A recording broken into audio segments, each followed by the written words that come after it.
আওয়ামী লীগ না করার অপরাধে আপনার নাগরিকত্ব কেড়ে নেওয়া হবে।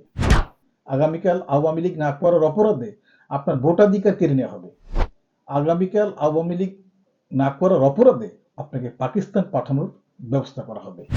আগামীকাল আওয়ামী লীগ না করার অপরাধে আপনাকে কঠিন শাস্তির মুখোমুখি হতেই হবে।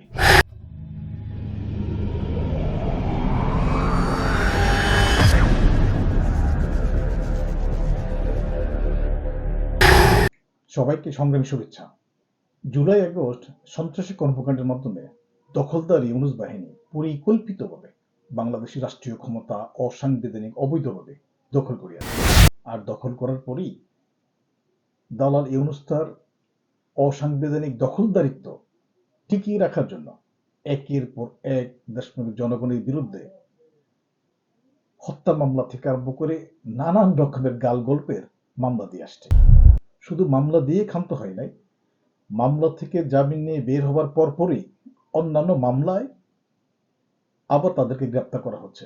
শুধু গ্রেপ্তার করেই বসে থাকে নাই, তার যে রাজাকার শাবকদের দিয়ে মব বাহিনী তৈরি করা হয়েছে, সেই সব মব বাহিনী দ্বারা দেশপ্রেমিক জনগণ যারা আদালত দ্বারা জামিন পেয়ে স্বাভাবিক জীবনযাপনে আসার চেষ্টায় আছে, তাদের উপর বর্বরচিত সে হামলা পরিচালিত করে আসছে, যা ইতিমধ্যেই সামাজিক যোগাযোগ মাধ্যমে সেসব ভিডিও ভাইরাল হওয়ার কারণে হয়তো আপনিও অবলোকন করেছেন।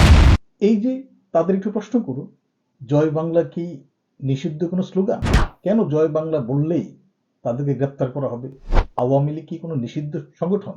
তাহলে আওয়ামী লীগ করার অভিযোগে, আওয়ামী লীগ করার দায়ে তাদেরকে গ্রেপ্তার করা হবে, তাদের উপর বর্বরচিত হামলা করা হবে, রাজাকার শাবকদের দিয়ে তৈরি করা সেই মব বাহিনী লেলিয়ে দেওয়া হবে? এই কি সভ্যতা?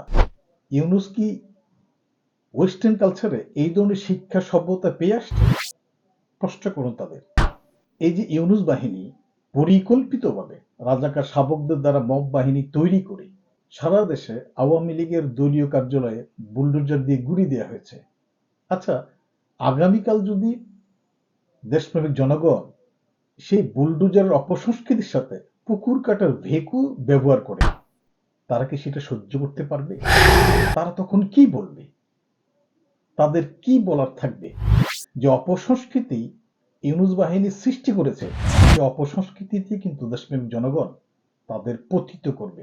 আপনি নিশ্চিত জেনে রাখুন, যারা এই বুলডোজারের অপসংস্কৃতি তৈরি করেছে, যারা এই বুলডোজারের সাথে সরাসরি সম্পৃক্ত ছিল, কিংবা আওয়ামী লীগের দলীয় কার্যালয়গুলো বুলডোজার দিয়ে গুঁড়ি দেওয়ার অংশগ্রহণ করেছে, ইতিমধ্যে সবার ডকুমেন্ট কিন্তু আমাদের হাতে এসেছে। ভিডিও ফুটেজ কিন্তু সামাজিক যোগাযোগ মাধ্যমে ভাইরাল হয়েছে।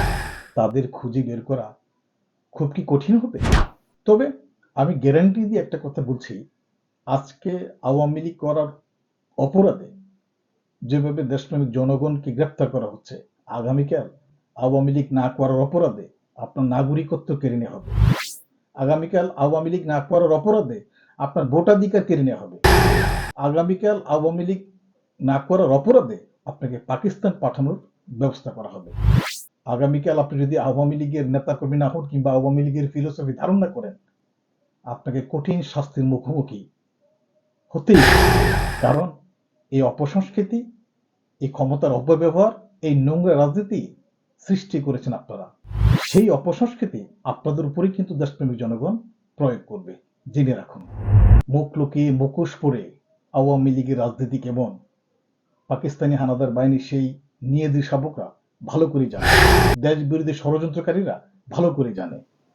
আওয়ামী লীগ কখনো মুখ লুকিয়ে মুখোশ পরে রাজনীতি করে না। আওয়ামী লীগের নেতাকর্মীরা মুখোশ পরে কখনো রাজনীতি করেনি, ভবিষ্যতেও করবে না। জুলাই আগস্ট সন্ত্রাসী কর্মকাণ্ডের মাধ্যমে যেভাবে আওয়ামী লীগের নেতাকর্মীদের বাড়িঘর থেকে আরম্ভ করে, দলীয় কার্যালয় থেকে আরম্ভ করে, এমনকি ব্যবসা প্রতিষ্ঠানে তাণ্ডব লীলা চালিয়েছে, আওয়ামী লীগ কি তাদের ছেড়ে দিবে? আপনি কি মনে করেন? আওয়ামী লীগ কি তাদের ক্ষমা করা উচিত? ক্ষমা করবে? আর যারা যুদ্ধ করেছে, যারা আওয়ামী লীগ করে, আমাদের পূর্বপুরুষ, তারা কখনো মুখ লুকিয়ে মুখোশ পরে রাজনীতি করে নাই। এই যে দেখে নেন, সামাজিক যোগাযোগ মাধ্যমে ভাইরাল হয়েছে, এই ধ্বংসস্তূপের মাঝে দাঁড়িয়েও কিভাবে আওয়ামী লীগের আমাদের পূর্বপুরুষরা কথা বলে, আওয়ামী লীগ করা বঙ্গবন্ধুর আদর্শ সৈনিকরা কিভাবে জীবনযাপন করে, কিভাবে বলিষ্ঠ কণ্ঠে জয় বাংলা জয় বঙ্গবন্ধু বলে, চলুন একটু দেখে আসি।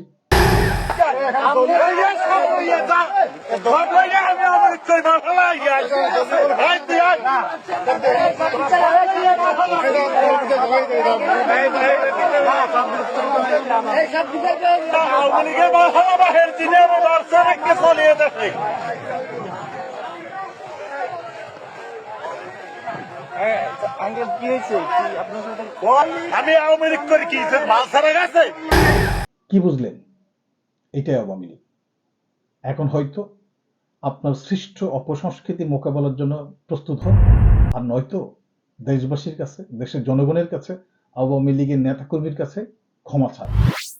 আপনার ভুলের ঊর্ধ্বে উঠে মানবতা প্রতিষ্ঠার জন্য আপনিও একে অপরের সহযোগী হন, আপনিও আওয়ামী লীগের সহযোগী হয়ে দেশ গড়ার কাজে এগিয়ে আসুন। তাই বলছি, সবাই যার যার অবস্থান থেকে প্রস্তুত হন। দেখা হবে নিশ্চয়ই মুক্তিযুদ্ধের অমর বাণী জয় বাংলা স্লোগান বিজয়ের মিছিলে। সবাই ভালো থাকবেন। ধন্যবাদ।